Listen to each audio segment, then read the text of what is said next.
step in order to install the Angular Material Library. The step number one, and it's the main one, it's really easy. We just need to run a command line on the Angular project folder so that the Angular Material library downloads and set up and gets a place within the node modules of your Angular project. The step number two is that we're going to have to select a theme for the project. Angular Material comes with 4 themes by default, and we just have to pick one.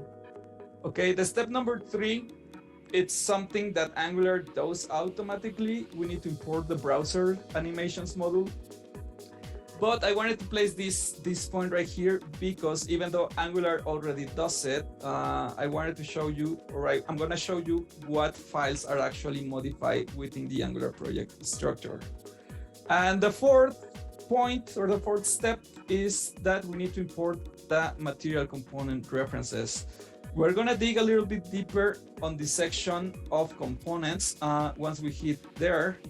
But let's start with the installation.